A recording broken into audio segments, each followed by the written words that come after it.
Hi Fluffy, so this is going to be my review of your little VOD review of Lunar Colony here, and I did go ahead and look over it once before previously when I was looking over things to point out to you or any input to give. I think you're fantastic, Junkrat. It shows that you have a ton of experience in Junkrat. I did actually find it pretty entertaining to watch you play. So as far as mechanically speaking, obviously you have this under wraps here, but one of the things that I did notice is that you're so used to quick play that you're used to not counting on the rest of your teammates to consider ways that you can work with their abilities as well. And I think that's something that's going to come with time, is where just understanding how each other will play and what to expect from each other. And I think that's really missing from our team right now. And that's something that will come, I guess, with experience and in time and through practices. Then we'll get an idea of what to expect from each other. Because right now it looks like just everybody's overall, it looked like we were so used to quick playing, is that everybody's used to securing the kills by themselves and rather than playing off of each other. And so that's something that I think will make a huge difference, is as we go on, we're going to learn to play off each other and get the most potential. So for example, we have a Roadhog here, and it would have been nice to have you pair with the Roadhog. For example, the Roadhog will use his hook and pull an enemy player in, and then it could be like into an enemy trap or something like that. Uh, to secure a kill. It'd be nice if there was like since the tank takes a little bit more than a one shot from a Roadhog or one shot in a melee, it'd be nice if the Roadhog could pull the enemy tank into a trap of the Junkrat, and then both of you can kill the target together or something like that. And so that would be a little bit of synergy with each other. Or even the Brigitte would stun somebody, and then you can just throw the trap behind them, and then they can step backward and walk into the trap, and then both of you can finish them off. And so there's little things like that that I wish that as we get more used to playing with each other, that we can work together for. And so at the beginning of each match, since you're going to be spending a lot of time on Junkrat, at the beginning of each match, I want you to look at each one of the characters and decide how you guys can work together. And so, for example, the Orisa, we have the Orisa's ability of using that halt and throwing that orb, which will pull the enemy towards a specific location. And so we could easily take out a group of enemies, or like say 2 or 3 enemies. We could have the Orisa pull 2 or 3 people, and then you could you could have a trap where that orb is, and then the Roadhog could pull somebody else. And so then that way, both of you guys can really work on 2 people at once. So that would be an idea. Not just that, but even trapping, say, if you notice that there's a DPS that's putting in a lot of work, or even trapping the Widow or whatnot. Just thinking of different ways to play that. Or, like when a Widow uses her grappling hook, and she goes up to the high ground, she can't see what's on the high ground before she gets there, and you can put your trap in places where you expect her to be. And so that would be kind of interesting if the Reaper stayed on the high ground while the trap is there, and when the Widow goes into the trap, then the Reaper can work on her or something like that. So it just gives you some ideas. But that's really what I want to start getting us into the idea of looking towards, is playing off of each other like that. So what I do also want you to look at is, when looking at the comp as a whole, since we have an Orisa, a Brigitte, a Reaper, a Roadhog, and a Mercy, this is really a close range comp, is that we don't have any snipers, we don't have any long range hit scans.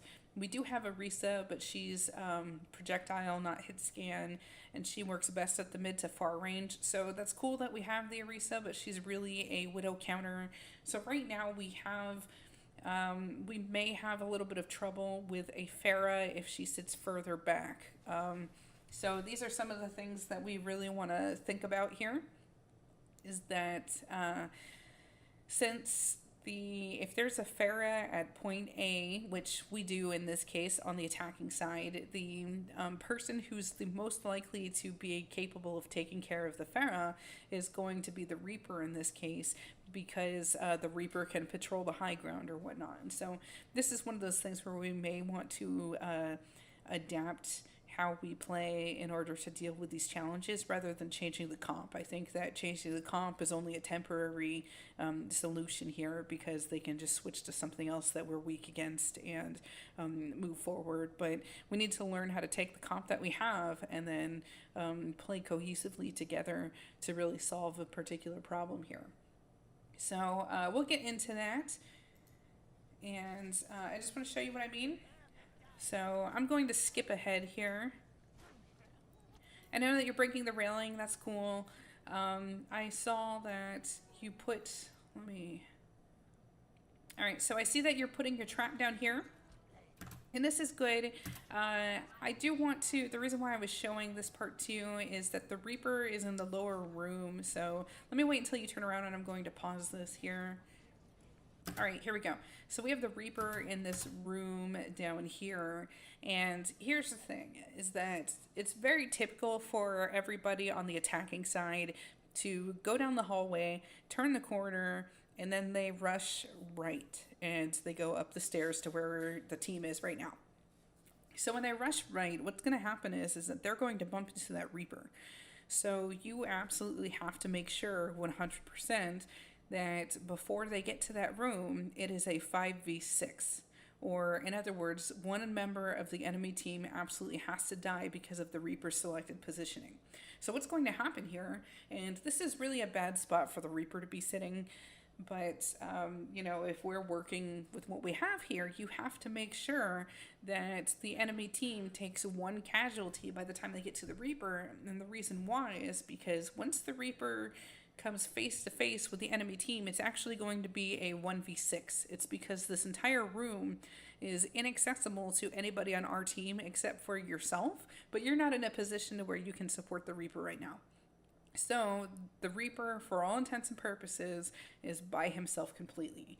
And what that means is that when he dies, the enemy team is going to have 6 people in play, and we're going to have 5. So since he's taking that position down below, and you know he's already going to die, we have to make sure that the enemy team takes one casualty, so it's a 5v5 rather than 5v6 is what I'm getting at.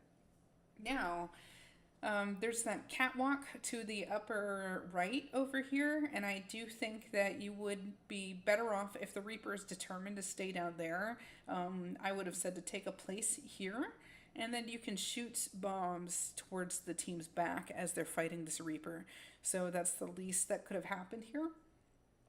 Otherwise, I would have just bounced bombs down the stairs and then told Reaper when he gets pressured too high, he needs to pull back. And so that's a little bit part of communication here, is that just understanding that you guys are basically setting up a trap for the enemy team.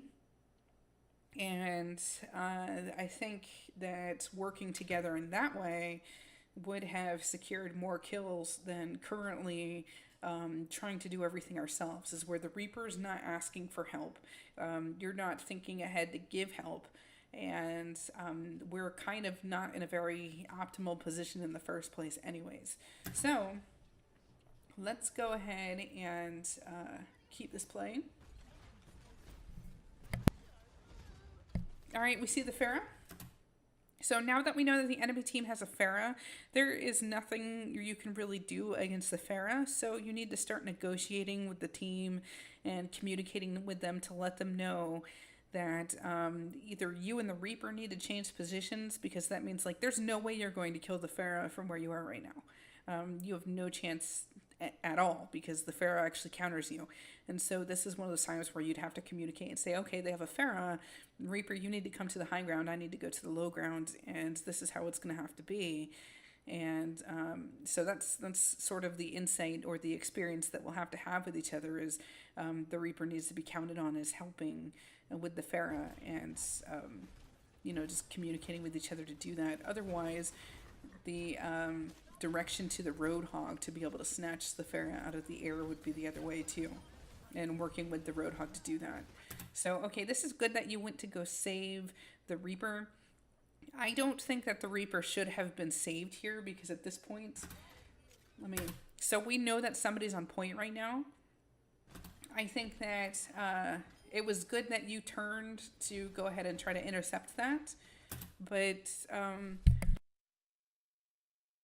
sorry, I was coughing, so I had to mute my mic real quick. But I think that this is one of those times where I've commented before where everybody is trying to do everything. And so the Reaper needed to be saved and the point needs to be saved. And so everybody tried to push forward to save the point, and then they turned around to, they pushed forward to save the Reaper, and then they turned around to go after the point. And that's the thing too, is that when somebody's out of position, which the Reaper was out of position, we can't all follow that person to go to a terrible positioning. We have to tell them to come back. And that's actually what we did, is like we all pushed forward to really crappy positioning, and then we pulled back, and now we're in a really tight spot because we have an enemy behind us and then we have a group of enemies in front of us. And so the team's actually surrounded, and we only have half visibility over the entire map. And so this was a serious problem, and I think just a little bit of communication would have been solved to fix this. And this isn't solely your responsibility here. I just wanted to point this out because this is going to take all of us collectively, when we're playing a game or when we're doing a round or match or whatever you want to call it, when we're in the middle of this, it's going to take everybody thinking and being perceptive to say, okay, well, Roadhog, you need to turn and look towards the window to make sure that, we get a full picture, that the rest of the team doesn't sneak by, or one person needs to go back and take a look at point because none of us can see it right now. So really it should be either like the healer or the tank's responsibility to give those kinds of reminders, but sometimes it'll happen to where somebody's not thinking or somebody misses something, and just having additional input would be pretty helpful too.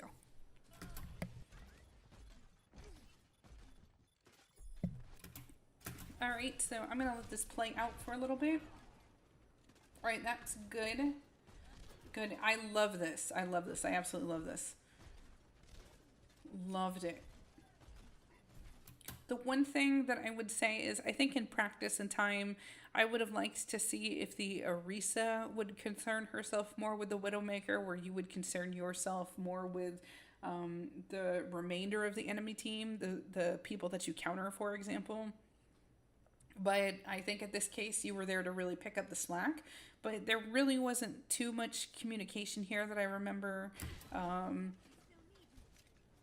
Let's go ahead and let this play out. It's really hard because there's no comms on here, but that's okay. Let's see.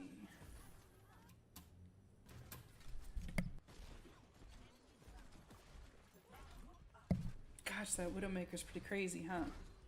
All right, there's that Pharah. And there's only so much you can do against the Pharah. Okay, the Reaper. Reaper needed to go in the high ground here.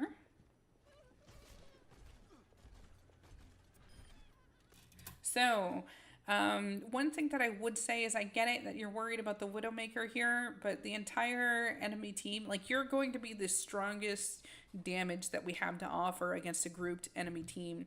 And so your part in the map is actually going to be strongest on the left side currently, where it's up the stairs and then they go around and everything. And the reason why is because that hallway forces everybody to go in single file. So don't get me wrong, I do think this is amazing that you were taking over the remainder of the map and you were keeping an eye out for that Widowmaker. But if there's any hope in stopping a mass push from the team, it's going to be you spamming the narrower parts of the map. And so that's something to keep track of, is just keeping in mind is that when the enemy team has the ability to go in single file, or if they push into a narrow area where they're basically being forced to walk single file, you're going to be pretty much an asset there, which it's unfortunate because you were pulled out to cover an area that really is not your job. And I don't think that's your fault at all. I think that's just part of team communication and working together and, you know, getting more experience with each other. But I would have liked to see you and the Reaper switch spots where the Reaper's managing the high ground and you're managing that hallway with the stairs. And so I think in the future, if you see yourself with the team, and the rest of this area or a wider area is open where you're managing a narrower area, I think that that would have been a call that you can make to say, okay, I can't leave here. Somebody else needs to go over there rather than you trying to do it. And that's part of, you know, trying to trust the team and getting used to everybody having their responsibilities rather than everybody trying to do everything. So let's keep this playing. But yeah, I mean, for what it's worth, don't get me wrong, I think you did an amazing job with the Widowmaker here. Alright, let's keep going.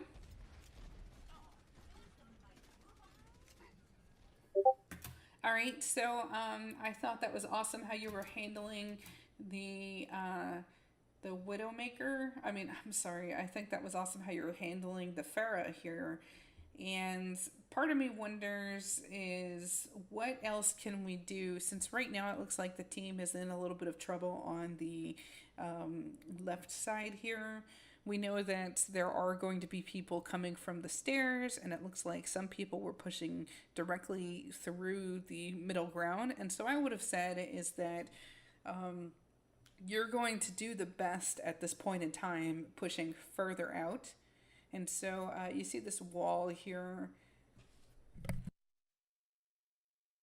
There's like a courtyard, and then there's this window here, and there's steps over here that go up, and then there's steps over here that go down, and it's all leads to point or whatever. I feel like if you had pushed out more, or even taken that corner where the Widowmaker was standing, where you scared her off, I think shooting back towards point would be better. Or even if you took the low ground and just patrolled this area here or this corner, so you can use that hallway to your advantage, is where you set up in that, you know how there's a hallway towards the right where it goes up the stairs, and then there's that doorway over here. If you had kept that spot, you could pretty much stay out of view of the Widowmaker and then go high and low ground. And if anybody who chased you through that corridor, you'd pretty much own them. And so I think that would have been a much stronger area. And I know that that means that you would have to step off point, which is kind of scary in itself. But I do think that would have been an optimal area to basically stay alive and support the team as far as just blasting everybody and hunkering down, so to speak. So maybe that would have been better. I mean, I'm sure that you may have had your own opinions too, but I think perhaps that would have been the best area to start and just hold that area.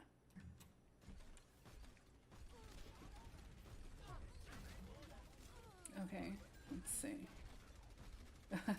She hit her head on the catwalk there. Okay.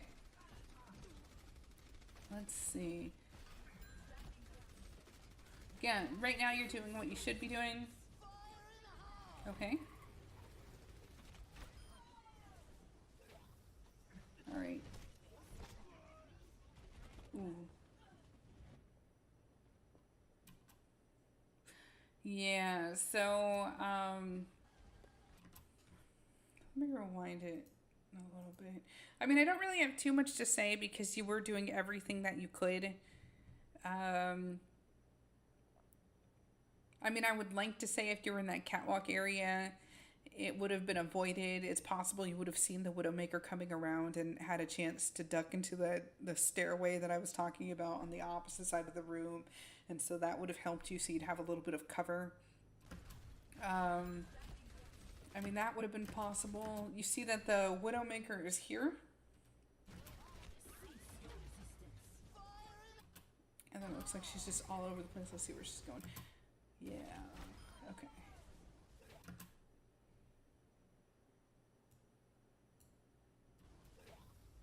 Alright. So right now, we now know there's a Roadhog that is going to come out to your left. So what we saw is the Roadhog was traveling in that corner. So I think where you're using the tire, normally it would be safe, but since we know that the enemies, I think right now this was a little bit too close to harm's way. If you're going to use your tiger, you have to make sure you kill everybody, so you know that there's enemies that are still alive. But I would have pushed it more towards the hallway just a little bit better. But either way, let's keep going. All right.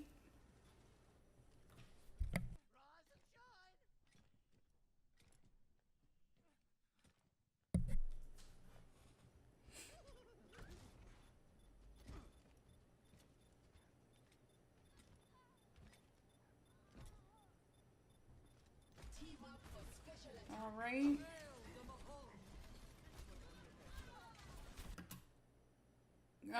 Throw a trap behind her. Oh, well, you killed her. Okay, never mind. All right, here, I would have recommended, rather than shooting directly at the shield, is to try to shoot at one of these points behind and then bounce behind the shield, if that angle. That's something that may need to be practiced, but I think it would have been better to bounce on the opposite side of the shield instead and try to force her to pass through the shield towards you. And I think that would have had a better outcome here.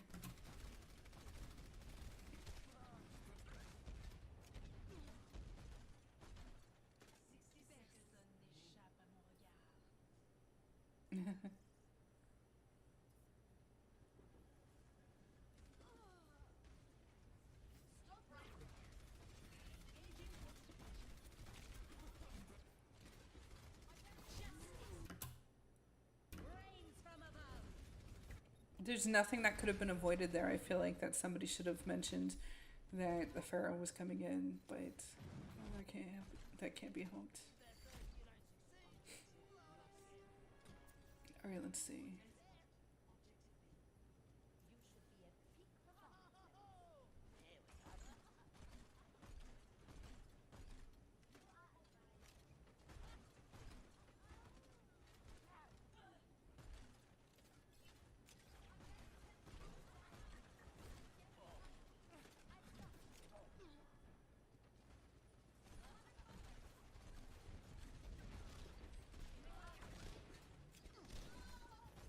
Yeah, I like that.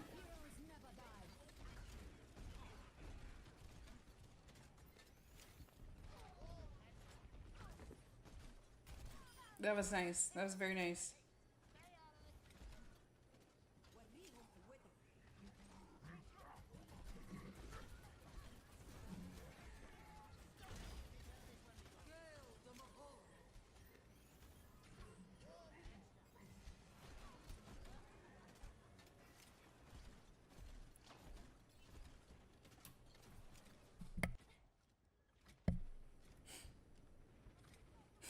All right, so in this side hall, I understand that you're flanking, so I get it, but I do think it takes you too far away from combat. I know that you're probably looking for a safe place to use your tire here, but yeah, if everybody, it looks like everybody's pushing forward, so there's not too much to do with combat, but there are two other entrances, or three other entrances rather, to point that nobody is looking at, and so I think it took you too far away from the battle to get a full picture of what was going on.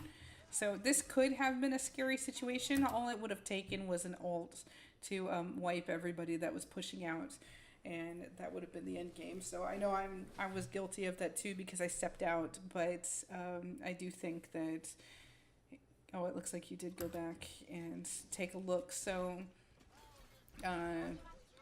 yeah, it was good that it looks like you caught yourself and then you started going back, and that was very, very good.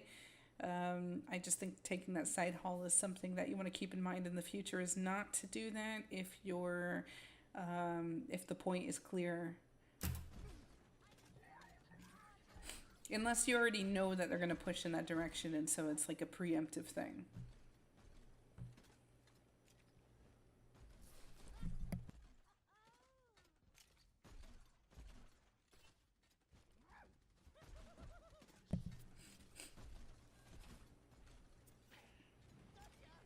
Awesome.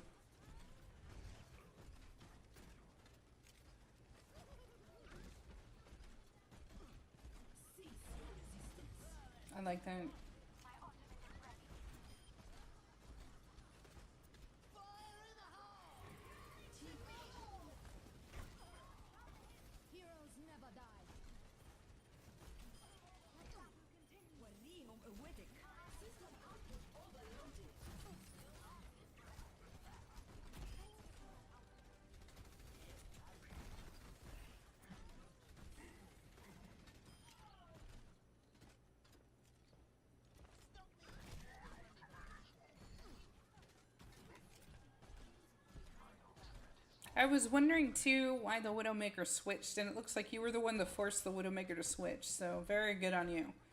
Very, very good. I think if the Widowmaker stayed, it would have been a disaster, but you were the one to convince them that they need to get off. Good.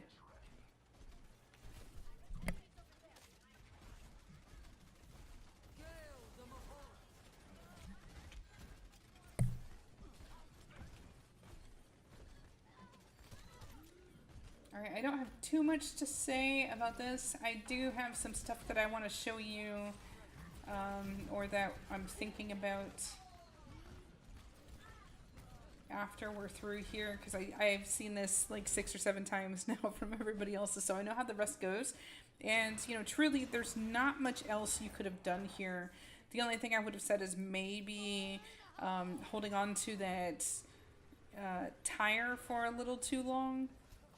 But besides that, I really don't have any comments, but aside from encouraging everybody to think about what abilities they can use with each other. But other than that, I did notice one thing, and I'm going to add that to the end of this video, so give me 1 second here. Okay, so this room over here at the beginning of the Lunar Colony map, I would have recommended that you actually hung out over here rather than with the rest of the team here. And of course, if they need help, you can always just start shooting your little things here. Or you'd also have a clean angle of the bottom of the stairs as well.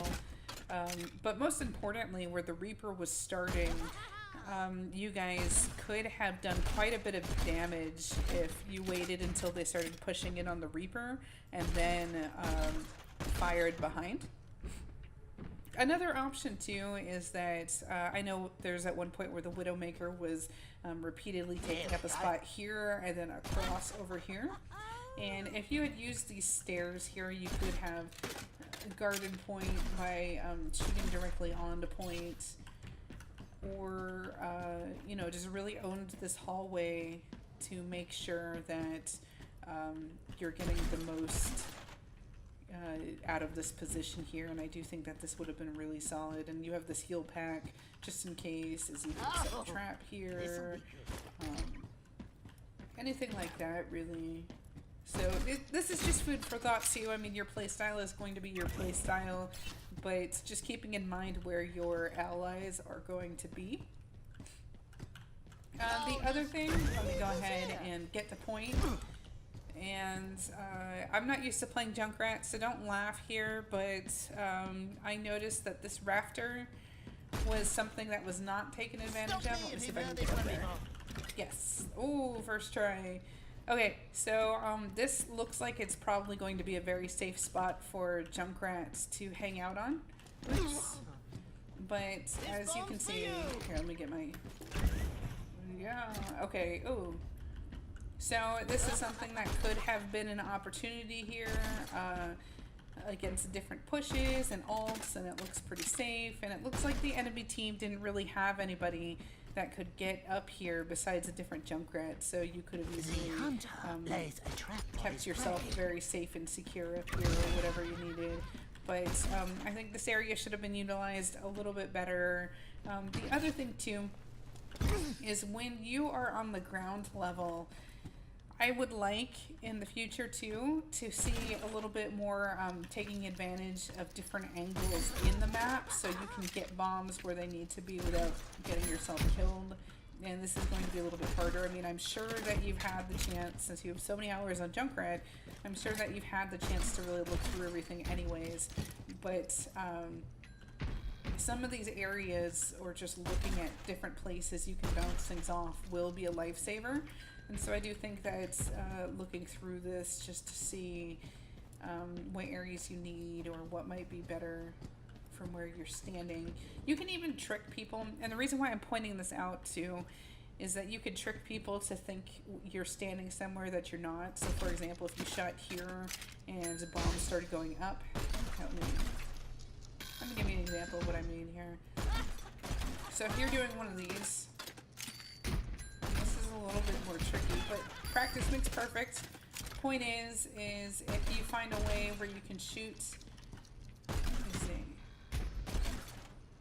This may be a little redundant, but I think Nimbani is going to be notorious for it. But if you see that they're about to push in at mid, you could use something, you could push in a little bit further and start using this stuff here or the palm tree.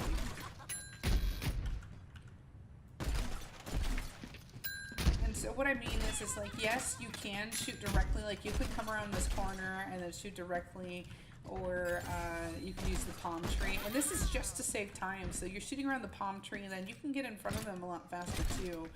But you know, using these flanks where there's different angles and everything was something that I would have liked to see a little bit more, and then using the high ground of the room is something else I would have liked to see too. So I just wanted to point that out. We can talk about this a little bit more later if you'd like, but that's what I've got for you. Alrighty.